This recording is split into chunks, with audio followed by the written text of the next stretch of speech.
রাঙামাটিতে অবৈধ সিএনজি অটোরিকশার ছড়াছড়ি। পাহাড়ি অঞ্চলে যাতায়াতের একমাত্র বাহন এটি, ফলে একের পর এক রাস্তায় নামছে। সড়কে রীতিমতো যাত্রীর চেয়ে সিএনজি এখন বেশি, সবগুলোই রেজিস্ট্রেশনবিহীন এবং নম্বরবিহীন। এদের দৌরাত্ম্যে অতিষ্ঠ বৈধ সিএনজি চালক এবং স্থানীয়রা। যমুনা স্মার্ট রেফ্রিজারেটর, স্মার্ট লাইফে স্মার্ট রেফ্রিজারেটর। যেহেতু রিক্সা বা বাস নেই, ফলে রাঙ্গামাটিতে যাতায়াতের একমাত্র বাহন সিএনজি অটোরিকশা। এই সুযোগ কাজে লাগিয়ে সড়কে চলছে শত শত অবৈধ সিএনজি। নেই অনুমোদন, বেশিরভাগ চালক অদক্ষ, ফলে প্রায়ই ঘটে দুর্ঘটনা। বিশেষ করে বনরূপায় লেগে থাকে যানজট।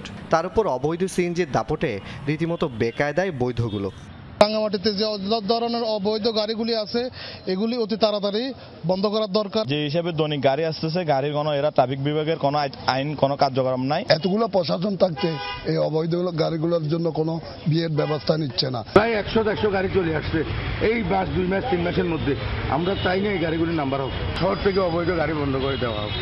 এটা আমরা জোর দাবি জানাচ্ছি প্রশাসনের কাছে। ছোট শহরে এখন যাত্রীর চেয়ে সিএনজি বেশি, উপার্জন কমেছে চালকদের। অন্যদিকে যাতায়াতে বাস সার্ভিস চালুর দাবি স্থানীয়দের।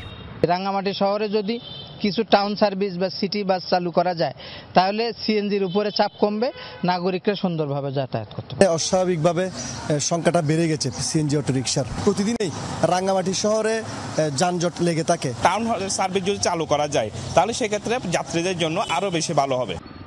2023 সাল পর্যন্ত বিআরটিএ 1416টি সিএনজি রেজিস্ট্রেশন দিলেও চলছে আরও অন্তত 700-800 বেশি।